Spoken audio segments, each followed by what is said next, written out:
Welcome to Holistic Accountant Podcast, where we aim to showcase how adopting a holistic approach in accounting and tax maximizes value for clients. Beyond traditional tasks like preparing financial statements and tax returns, a holistic accountant focuses on offering advice that maximizes personal wealth on an after-tax basis. If you enjoy this episode, please consider leaving a rating and sharing it with those who might also benefit. And to ensure you stay updated, subscribe to our weekly email. The link is in the show notes. Okay, today Mena and I would like to talk about key financial ratios that you can use to kind of measure the health of your business. You know, one of the challenges that clients have is sort of reading through financials. And we might look at the numbers, but what do the numbers tell us in terms of what story do the numbers tell us? And really, when we run our business, ultimately what we want to do is spend our time in areas that are going to give us the highest return. But what are those areas and how do we know? Well, one of the best ways to find, places in your business or things in your business that you can improve upon is by using financial ratios. And we thought we'd just talk about some of them today, some common ones of kind of when would you use them, what are they going to tell you, and how to use them. So the first one's profitability. So everyone knows what their net profit is or what their gross profit is, and they're probably the most common metrics to use.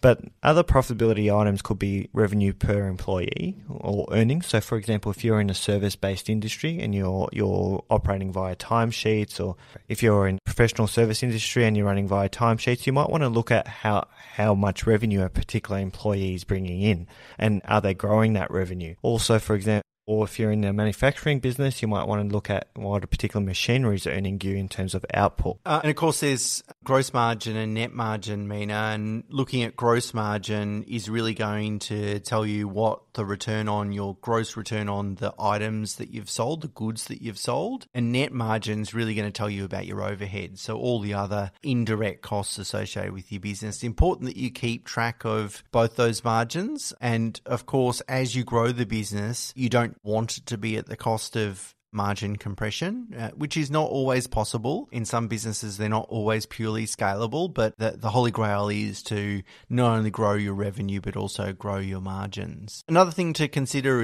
is cash flow. There's a saying that revenue is vanity, profit is sanity, and cash flow is reality. And really the reality is that, a business needs cash flow to be able to survive. Cash negative business can't survive forever unless it has an endless supply of capital, and there's few businesses that do. So it's really important to have a look at your cash flow ratios. So you might look at average creditor or debtor days. That looks at, how long does it take you to be paid for, if you've sold goods on credit, how long does it take for your customers to pay you? And average creditor days, how long does it take you to pay your creditors as well? And ultimately what you want is you want to be paid before you have to pay other people. So you want your debtors days to be as few as possible and creditor days as long as possible. And if you have that, then a business is more likely to be self-funding in terms of growth. Cash conversion cycle is a really good one as well. It's really about how long does it take to actually get the money in the bank.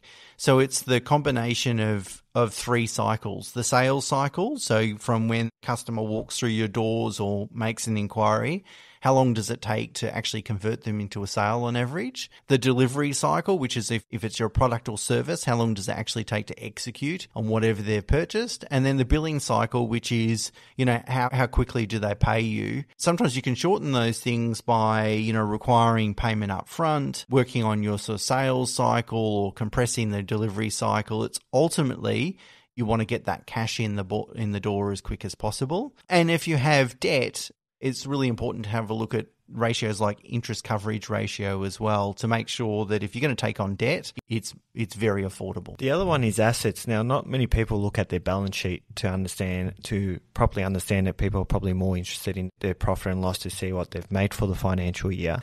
But assets is equally important. So you got to look at what your working capital ratio is, what your current assets are versus your current liabilities, which equals your working capital ratio, and your stock turnover ratio too. So keeping on top of what's actually moving in your business and what's not moving in your business, what you got to write off, products that are giving you your highest margins and equating to your highest profit, and finally your return on your investment is what's your return on your stock, what's your return on your machinery, what's your return on the actual business as a whole. They're very important factors to look into. So really it's about finding the maybe 5 to 10 ratios, certainly not more than 10, that are going to really sum up the health of your business.